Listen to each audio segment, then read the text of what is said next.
I had my luggage packed and was getting ready to head out the door with my daughter for our vacation trip when a text came through on my phone.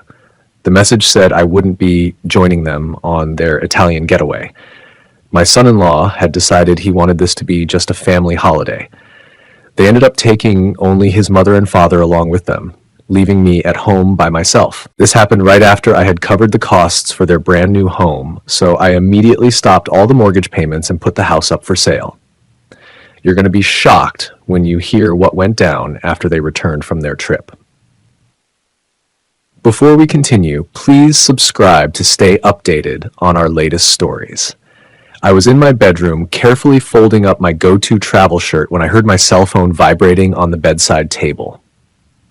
The soft blue cotton material felt nice in my hands as I worked out the creases, already picturing myself wearing it to that cozy restaurant Celeste had discovered close to the Vatican. My travel bag was spread open across my bed like it was waiting for an adventure, already halfway packed with the outfits I had picked out, especially for our Italian trip. I had checked the weather forecast and it was showing clear, sunny conditions in Rome. Absolutely perfect for all those walking tours I had researched and printed out, then stuffed into my carry-on bag. While I was trying to decide between my brown leather dress shoes and my comfortable walking tennis shoes, I found myself quietly singing along to an old Frank Sinatra song. Our plane tickets to Leonardo da Vinci Airport were sitting right there on my nightstand beside my passport, both looking fresh and official, with just 4 hours left before we were supposed to take off. My chest had that familiar feeling you get before traveling, that mix of excitement and butterflies that always comes before a big trip. Then, my phone started buzzing again. I could see Celeste's name lighting up the screen. I put down the shirt I was holding and grabbed my phone, thinking she was probably calling with some last-minute flight information or maybe reminding me about where we were supposed to meet up at the airport. But what I read instead made my blood turn to ice water in my veins. The text said I would not be accompanying them to Italy. Her husband had decided it would be better if this vacation remained just for family members only. I read those words one time, then I read them again, and then a third time with my thumb just hanging there over the screen, like maybe if I stared at it long enough, the message might somehow change into something different. I was still holding that sweater I had been about to fold, and my brain was having trouble making sense of what I was looking at on that screen. Just family members only. Those words kept playing over and over in my head like a song stuck on repeat. But I was her father. I was the one who had planned out this entire trip. I was the one who had purchased all the airline tickets, spent hours researching the best restaurants, and created our whole travel schedule during all those late evening planning sessions at my kitchen table. What was supposed to make sense about family members only, when the person getting that message was your own dad? I dropped down onto the edge of my bed with the open suitcase still sitting there next to me. My hands were shaking just a little bit as I managed to type back the only thing I could think of to say. I just wrote back, okay. The disappointment felt like it was settling into my chest like a heavy rock. I looked around my bedroom and saw all the things I had gotten ready for a vacation that wasn't going to happen anymore. There were all those travel-sized bottles of shampoo and toothpaste lined up on top of my dresser. All those guidebooks were sitting there with their yellow sticky note bookmarks, marking all the places we had been planning to visit together. The brand new camera I had bought just for this vacation was still sitting in its original box, unopened. I closed up my suitcase, taking my time with each motion, being very deliberate about it. Every snap of those metal clasps echoed through the quiet bedroom with a sense of finality. Then I picked up my phone and called the airline, listening to that annoying hold music while I waited to speak with someone about canceling my reservation. The woman who helped me was nice about it and handled everything quickly and professionally. She said, "I'm really sorry to hear your plans changed, Mr. Brennan," and I found myself wondering if she could pick up on the disappointment that was probably obvious in my voice. After I hung up, I went and sat down in my living room, just staring at all those travel brochures that were spread out across my coffee table. The house seemed more empty than it usually did, quiet in a way that made my ears feel like they were ringing. From outside, I could hear Mrs. Holloway's dog barking at something off in the distance, that sharp, insistent sound cutting through the suburban quiet. I reached over and picked up one of those brochures.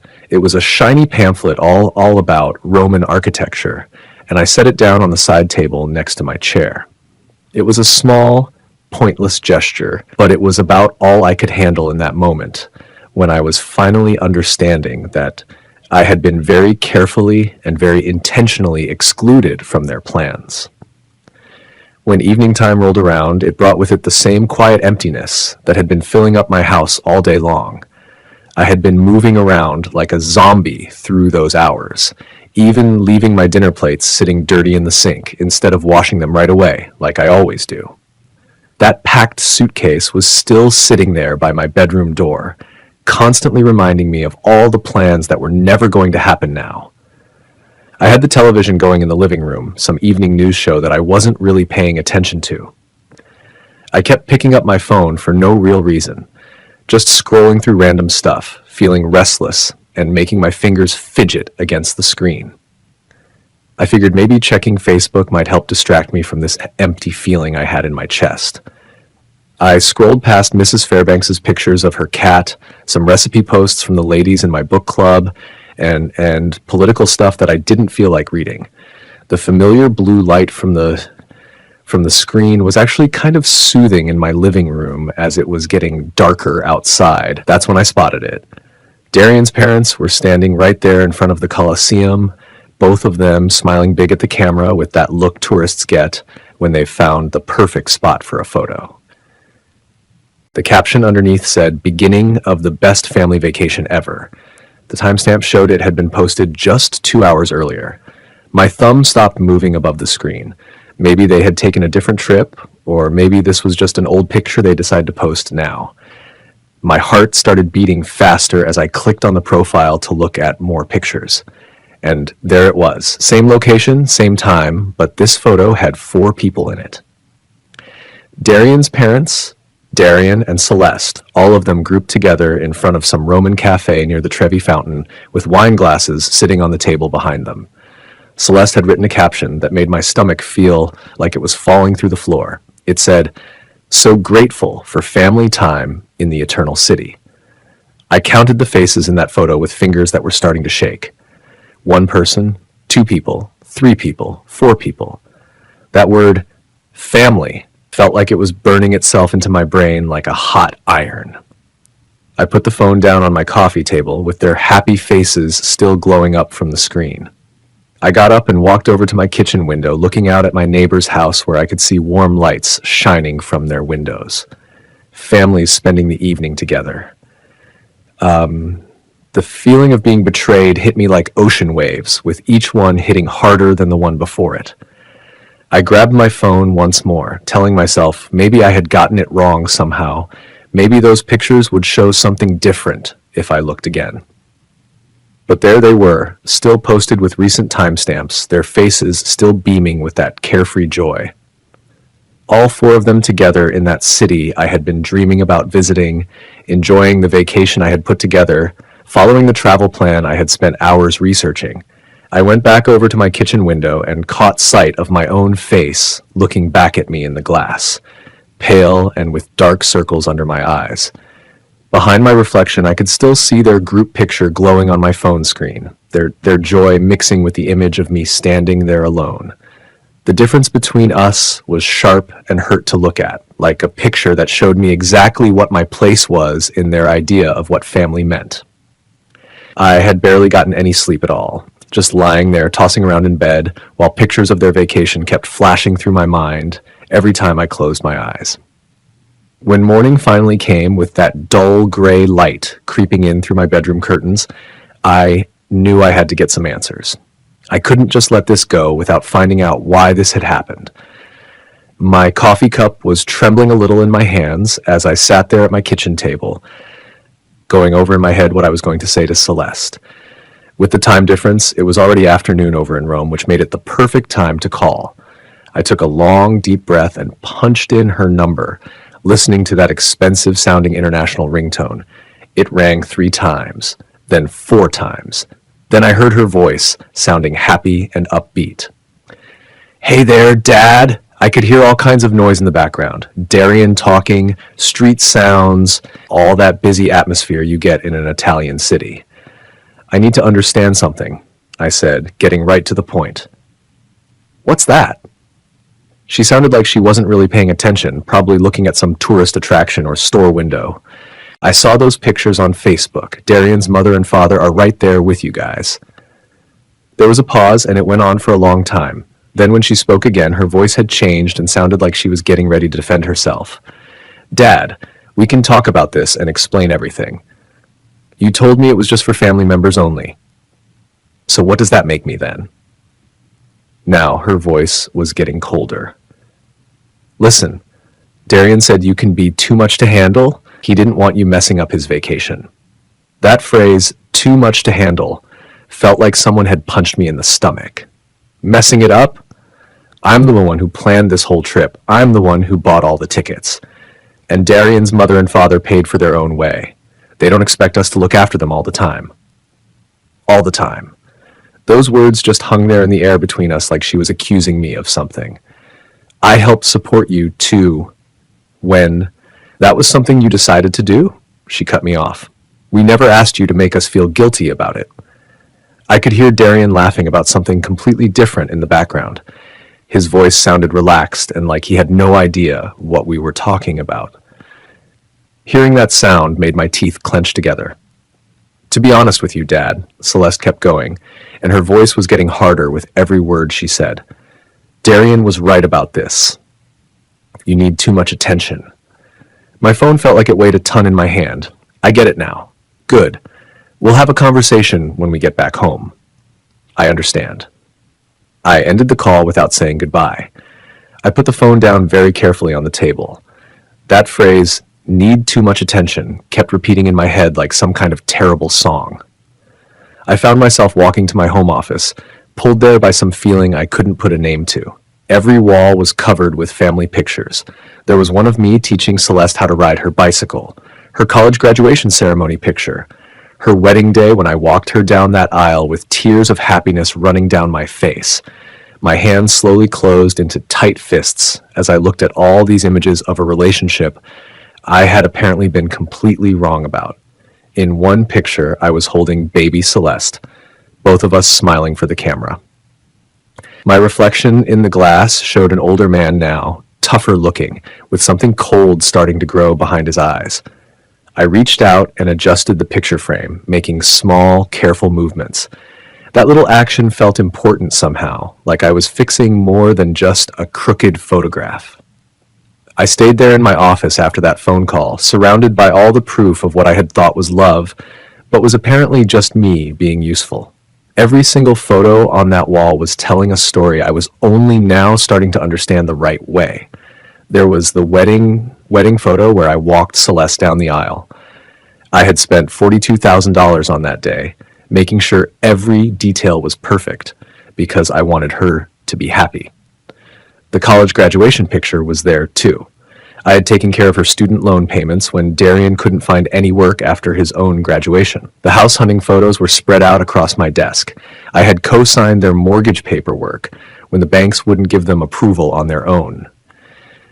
Christmas photos showed all those expensive presents under trees that I had purchased. Birthday parties where my gifts got opened last, almost like they had forgotten about them. Every memory was adding more weight to my chest, a pressure that kept building up and made it hard to get enough air. I opened up my desk drawer and took out bank statements and receipts I had been keeping out of habit. The down payment money for their house, $95,000 that came out of my retirement savings. Money I had been putting away for my own future. Car payments I had taken over when Darian lost his first job. Credit card bills I had paid when they couldn't make their monthly payments. The vacation savings account I had been building up for years. Money that had ended up buying their plane tickets to Italy. But it wasn't only about the money. I started remembering all the plans I had canceled, All the things I had given up that went way deeper than just dollars and cents. That fishing trip with my old buddies that I called off because Celeste needed me to watch the kids. The lady from my book club who had asked me out to dinner, I had told her no because Celeste needed help with moving to their new place. My own travel dreams that I kept putting off over and over again while I was supporting theirs instead. Those Sunday dinners where Darian barely looked at me. Holiday gatherings where I felt like an outsider. All the subtle ways he made me feel unwelcome while taking my financial support. The pattern was obvious now. I couldn't believe I'd missed it. My hands trembled as I flipped the photos face down. That phrase, "need too much attention," kept repeating in my head. Suddenly, I understood the difference between being loved and being useful. They never wanted me in their lives. They wanted me to fund them. I jumped up so fast my chair hit the wall. The mirror showed someone who'd been used for years, someone who confused generosity with love and got manipulation back. The reflection showed a man who'd been patient and giving, repaid with betrayal. I opened my laptop, staring at my bank account where both Celeste and Darian had access. My finger hovered over the trackpad, one click from changing everything, but I closed it. The action hung suspended. Some decisions need planning, not impulse. I sat in my office's heavy silence. The closed laptop felt like a door I wasn't ready to open. Years of manipulation weighed on my shoulders as I stared at the overturned family photos. My quiet house held its breath, then my phone pinged with my banking app notification. I almost ignored it, expecting routine spam, but something made me check. Account alert, transaction processed. I opened the app, expecting a utility bill. Instead, the details hit like a punch. $892, Il Convivio Restaurant, Rome, Italy. Timestamp 3 hours ago, their lunchtime. Celeste had used my authorized user card, emergency access I'd given her years ago when she was building credit. The irony burned. They excluded me from their family vacation, but used my money for fancy Roman meals. I scrolled through recent transactions with growing disbelief. Hotel charges, boutiques, attractions, all on my card, while Darian's parents supposedly paid their own way. I paced my office, phone clutched tight. Every family photo looked different now, like evidence. The thought formed clearly. This is my chance. I opened the card management section. Celeste's name sat in black letters, representing years of financial access granted from love, returned as manipulation. Another ping, 127 Elegant Style, Rome. She was shopping while I processed their betrayal. That decided it. My finger hovered over remove user. Years of being supportive warred with certainty that support and exploitation were different. The confirmation appeared. Are you sure? This cannot be undone. I selected yes. Authorized user access revoked. I felt my first real control in years. Foreign but satisfying. I set the phone down carefully, looking at my reflection in the dark screen. For the first time in days, I smiled. I went to make coffee, moving with more purpose than I'd felt since that devastating text. The coffee maker gurgled while my neighbor's lawnmower started, ordinary life continuing as my quiet revolution began. Next morning, I sat at my kitchen table, actually enjoying coffee for the first time in days. The paper lay spread before me when my phone rang aggressively. International number, 9 a.m. here, 4 p.m. in Rome. I let it ring twice before answering, no longer eager to please. Good morning, Celeste, I said, hearing her sharp intake. Dad, what did you do to the card? Immediately demanding no pleasantries. I removed your account access. Don't give me that. I tried paying for lunch and it was declined, in front of Darian's parents. Her voice could cut glass. The waiter came back 4 times. It was humiliating. That must have been embarrassing, I replied, sipping coffee. Embarrassing? It was mortifying. You can't do that. I need that card. For what? I thought you didn't need me taking care of you constantly. That's completely different. Her voice kept getting shriller with every word. Is it? There was quiet, and I could hear muffled talking in the background before she returned with poison in her tone. You fix this immediately, or you'll face consequences. What consequences? Darian and I have been discussing things. When we return, we're researching care facilities. My coffee mug stopped halfway to my mouth. Care facilities? You're aging, Dad. You clearly can't manage your money responsibly. The cruelty in her words was shocking. We'll sell your house to cover the costs. You don't need all that room anyway. I heard Darian speaking behind her. Tell him it's for his benefit. Darian says it's for your benefit. I sat in extended silence, absorbing these threats. They wanted to put me in an institution and sell my home because I'd cut off their vacation spending. The nerve was incredible. Dad, are you there? Restore my card access. I heard everything. Good, so you'll handle it? No. What do you mean, no? I mean, no. Enjoy your family vacation.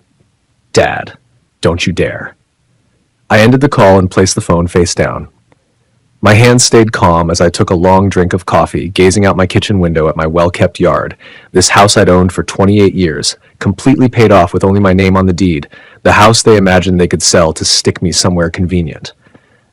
I got up with fresh determination, leaving my unfinished coffee, and headed toward my office with purposeful steps. There was business to handle. I retrieved my house deed from the filing cabinet, laying it on my desk like a strategy map, but it wasn't my deed I was examining. It was the second property document for Celeste and Darian's house on Oak Avenue, with my name alone on the title, exactly as it had been since I purchased it for them. I recalled that conversation 3 years back. Just for mortgage approval, sweetie. We'll switch it to our names once everything's finalized. They'd been too occupied with their lives for paperwork, always promising to handle it next month, next season, next year. I located Kai Nakamura's business card in my desk drawer. He'd sold me both properties, a reliable man who valued discretion. I grabbed my keys and left. The drive to his office took me through familiar Cedar Falls streets. Mrs. Patterson waved from her garden as I backed out, her friendly wave reminding me how ordinary this morning appeared. 20 minutes later, I parked at Nakamura Properties, located in a restored Victorian that Kai had renovated with clear care. Kai glanced up from his computer as I walked in, surprise and pleasure showing on his face. Fletcher, great to see you. How's retirement going? I need to sell the Oak Avenue property fast. He stopped, his experienced eyes catching something in my expression. The house you purchased for Celeste, is everything okay? Everything's fine. I just need it sold. What's the market doing? Kai turned to his computer, accessing comparable sales with professional skill. Market's strong right now. Properties like that in that area, $205,000, maybe $215,000. The figure pleased me. I'd paid $148,000 3 years ago. How fast are we talking? Kai asked. ASAP. Price it to sell. He pulled out listing forms, inspection schedules, his movements practiced and comforting. We'll need photos, possibly some staging. I can have my crew there tomorrow. The house has current occupants. Oh, will Celeste coordinate the showings? Celeste's in Italy. I have keys. Kai seemed slightly puzzled, but professionally accommodating. We covered listing price, commission, closing schedules. I signed the listing contract, my signature confident in, and final. I'll begin marketing right away, Kai said. In this market, we might have offers within days. We shook hands and I valued his professionalism, how he avoided unnecessary questions. Walking to my car, I felt lighter than I had in days. Classical music from my radio filled the quiet as I drove slowly through downtown Cedar Falls, viewing my hometown with fresh perspective. At a red light, a young family crossed the street, father holding a toddler, mother with a stroller. I remembered when Celeste was that age, before everything became about money and manipulation and what I could provide instead of who I was. I pulled into my driveway and sat briefly, looking at my mailbox with Brennan painted in faded letters. The name felt different now, meaningful again. I walked up my front steps, keys jingling, a sound promising more changes ahead. Inside, I opened my laptop to find an email from the real estate service. Property listed successfully appeared on screen, and I felt satisfaction seeing those words. But more work remained. I opened a new browser tab and searched Moving Services Cedar Falls, Iowa. Large corporate companies filled the first results, but I scrolled past them, seeking something personal and dependable. I found Brent's Reliable Moving, a sin with small opera reviews, solid reviews, family-owned for 12 years, the type of business where you speak to the owner, not a call center. I called the number, expecting exactly that. Brent's Moving. This is Brent. His voice was rough, direct, no company script. I need help moving some stuff tomorrow. It's urgent. What kind of schedule are we looking at? Tomorrow morning, if you can. It's a whole house full of things. Where are we going from and to? Brent asked. I gave him Celeste's address, explaining everything needed storage. Storage place set up? He asked, and I realized I hadn't arranged that yet. I can suggest Safekeep Storage on Pine Street, Brent continued. Work with them regularly. Need their number? Within minutes, I had Iris from Safekeep Storage on a three-way call, working out details. For a whole house, you'll need at least a 10 by 20 unit, Brent recommended. First month up front. That's $135, Iris said. I'll take it. Can someone meet us there tomorrow? Back with Brent, we settled the specifics. My truck and two guys, we can begin at 8:15 a.m. What's the address again? I gave Celeste's Oak Avenue address, adding, the people living there are traveling. I'd like everything finished before they get back. Got it. Family matter? Brent's voice suggested he'd handled these situations before. Something like that. Been through it myself. Will be quick and respectful. After finishing the calls and paying storage online, I cooked dinner with an appetite I hadn't had in days. I set my alarm for 6:30 a.m. earlier than my usual retirement routine and laid out work clothes, my old jeans and boots from my contractor days, before I became someone who paid for other people's dreams instead of chasing his own. I sat in my living room, watching evening news with fresh focus. The weather report showed clear skies, perfect for moving. Everything was coming together with a smoothness that felt both satisfying and meant to be. That night, I made sure my phone was charging, placing it on my nightstand beside a water glass. In the bathroom mirror, while brushing my teeth, I saw someone I hardly knew, someone prepared for action, someone who'd quit asking permission to control his own life. I got to the Oak Avenue property at 7:45 a.m., 15 minutes early, like always. The house I knew so well looked different now, not my daughter's home anymore, just a property that needed emptying. Brent's moving truck sat outside already, motor idling, steam showing in the cool morning air. Brent stepped out of the cab when I drove up, a solid man in his 50s with the no-nonsense attitude of someone who dealt with countless family dramas without judging. His two crew members, younger men in matching company shirts, were already pulling out equipment with smooth efficiency. Mr. Brennan? Brent offered a calloused hand. Ready to start? I opened the front door with my backup key, the house quiet and hollow in a way that seemed right. We went through each room, Brent evaluating furniture and belongings with expert eyes. This'll take about 3 hours, maybe 4 with the heavy stuff, he said, writing on his clipboard. I showed him what was Celeste and Darian's, which meant everything. The pricey sectional couch I'd gotten them last Christmas, Darian's fancy home office setup with gaming gear, Celeste's huge wardrobe filling 2 walk-in closets. The crew began with bedroom boxes, wrapping and marking with organized precision. I demanded to help despite Brent's concerns about insurance. I'm not that old, I said, getting a smile from one of the younger guys. Soon I was hauling boxes marked Celeste's books and Darian's sports gear, feeling odd satisfaction watching their stuff get packed away so systematically. In their bedroom closet, I discovered photo albums from their wedding. Looking through them, I noticed I was missing from most pictures. Darian's family featured in every shot while I showed up in maybe 2 photos, always on the sides. I shut the album and gave it to Brent's crew. Room after room, we cleared expensive things I'd forgotten buying them. Designer purses, electronics, the leather dining room set I'd bought for their first anniversary. My back began hurting, but I kept going, powered by purpose I hadn't felt in years. In what was meant to be a future nursery, I found baby furniture they'd hopefully put together for grandchildren that never happened. For a second, doubt snuck in. Was I being too cruel?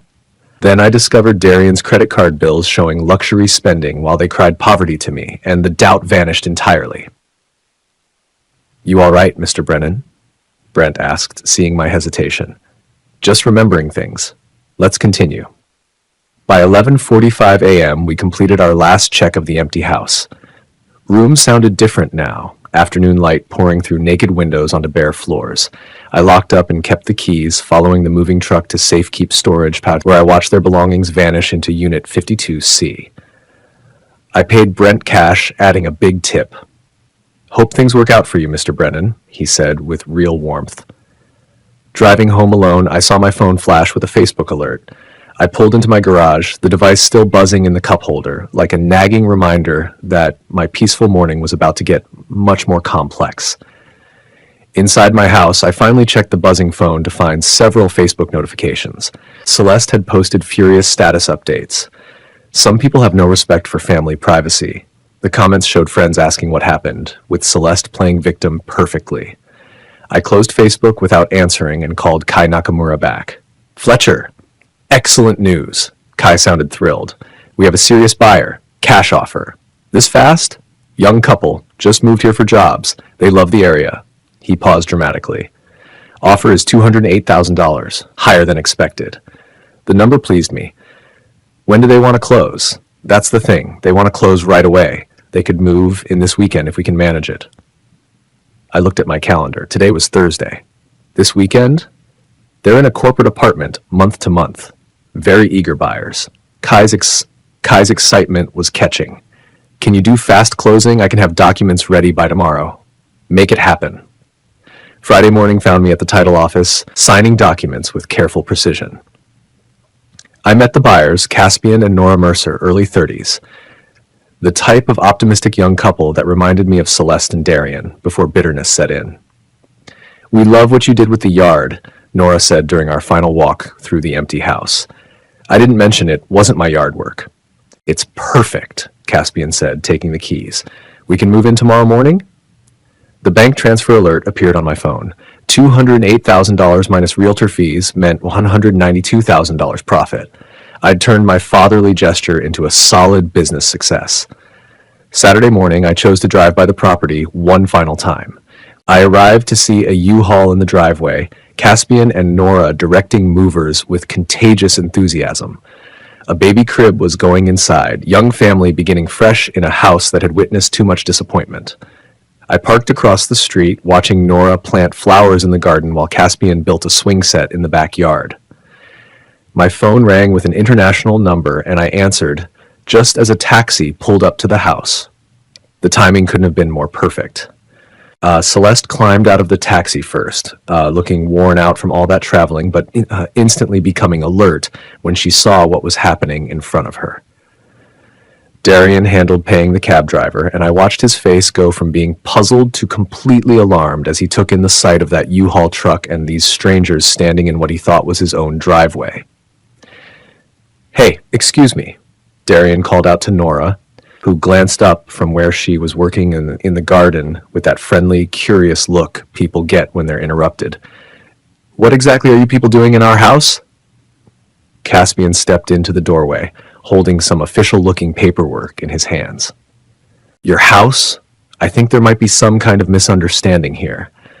I climbed out of my own car and walked steadily toward this whole scene that was unfolding, reaching into my jacket pocket to pull out an envelope I had prepared.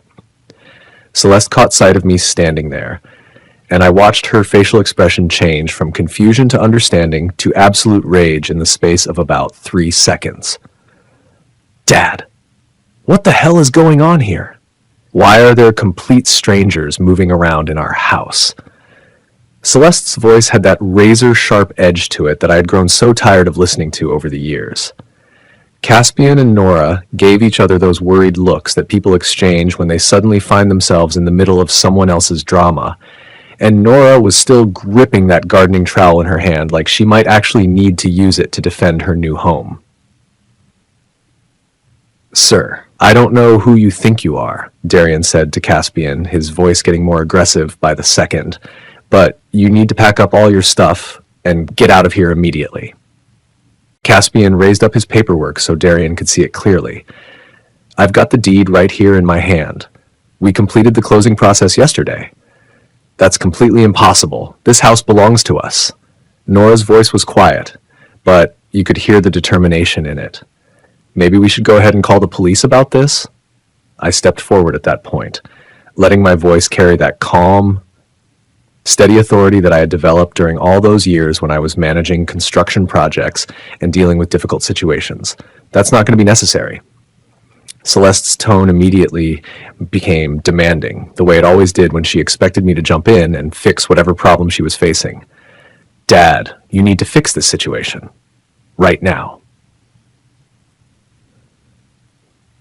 I spoke to Caspian and Nora first, because they were the innocent parties in all of this mess. I'm truly sorry for all this confusion you're having to deal with. Please go ahead and continue with moving into your new home. Then I turned my attention to Celeste and Darian, and my voice was steady and matter of fact. The house was sold because it belonged to me, not to you. Darian's face started turning that deep red color that meant he was getting really angry. What do you mean it belonged to you? That doesn't make any sense. If you check the original deed documents, you'll see it was never actually transferred into your names like you thought it was. Celeste's voice rose up to that familiar shrieking pitch that could probably shatter glass. You can't just go ahead and sell our home out from under us like this. I can absolutely sell my own property, I replied in an even tone, which is exactly what I did. This is nothing but theft, plain and simple. We're going to sue you for everything you're worth. Darian was practically screaming at this point, his face getting redder by the second. With what money are you planning to do that? I seem to remember that your credit cards got declined when you were living it up in Rome. Caspian leaned over and whispered something to Nora, and she nodded her agreement before they both started heading toward their front door. Their front door now, not Celeste and Darian's anymore. Please, just go inside and don't worry about this, I told them calmly. This whole situation doesn't concern you at all. Celeste's voice took on that desperate, frantic quality that I remembered from when she was a little girl and didn't get her way. Where are we supposed to live now? Where did you put all of our things? I held out the envelope that I had been carrying in my jacket pocket. Darian practically lunged forward and snatched it out of my hand, tearing it open with fingers that were shaking from anger. He read the contents out loud in a voice full of disbelief. Safe Keep Storage Facility. Unit number 52C, Pine Street location. Storage? Celeste's voice actually cracked when she said it. You took our entire life and put it in some storage unit? I made sure everything was preserved carefully and safely. The first month's rent has already been paid in full. Darian crumpled up the paper in his fist like it was garbage. This whole thing is completely insane. You can't do something like this to your own family. Real family doesn't exclude their own fathers from family vacations and call them needy. That's a completely different situation, and you know it. Is it really, though? Darian took a step closer to me, trying to use his physical presence to intimidate me the way bullies do. We're going to fight this in court. We're going to challenge every single thing you've done. The sale is completely legal and above board. The property was mine from the very beginning. Celeste's voice changed again, taking on that manipulative tone that she had perfected since she was a child whenever she wanted something from me. How could you possibly do something this cruel to your own daughter? I looked at her for a long moment, really studying her face. How could you do what you did to your own father? Nora came back out of the house at that moment, and there was genuine concern written all over her face. Is everything going to be all right out here? Everything is perfectly fine, I assured her with a smile. I hope you and your husband enjoy your beautiful new home. Celeste and Darian were left standing there on the sidewalk, still holding their fancy Italian luggage in their hands, looking exactly like lost tourists who had somehow wandered into the wrong person's life story.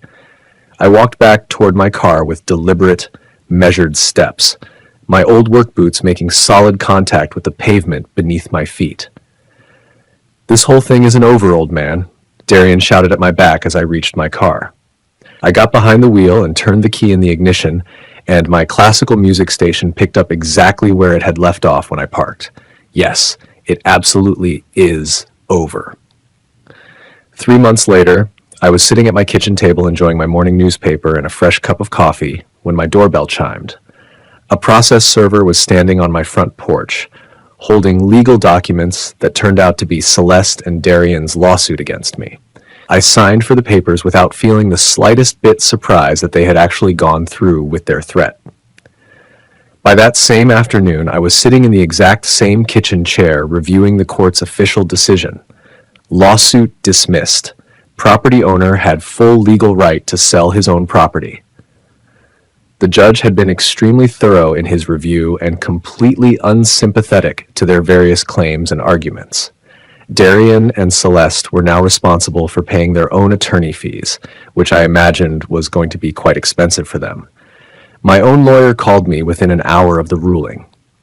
Clean victory, Fletcher. They don't have any grounds whatsoever for an appeal. The local newspaper even ran a small article about the whole situation.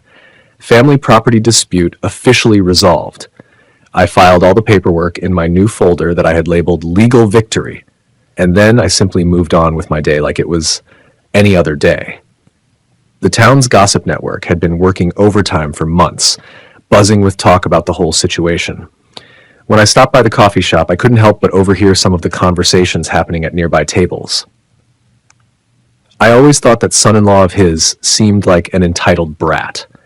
Other people were saying things like, Fletcher Brennan worked hard his entire life building up what he had.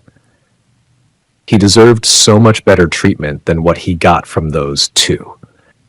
There were some disapproving voices that muttered things like, family should always stick together no matter what. But I had finally learned how to let other people's opinions just roll right off me, like water rolling off a duck's back. When I ran into Kai Nakamura at the hardware store a few days later, he asked me, how are you holding up with everything that's happened? I'm doing better than I ever expected I would. That afternoon, I went to the pet store I had spotted months earlier. Ranger, a 3-year-old golden retriever, needed a new home because his family was relocating overseas. He's been with a family, great with people, enjoys car rides, the owner told me. And I crouched down and Ranger came right over, his tail wagging like he'd been waiting just for me.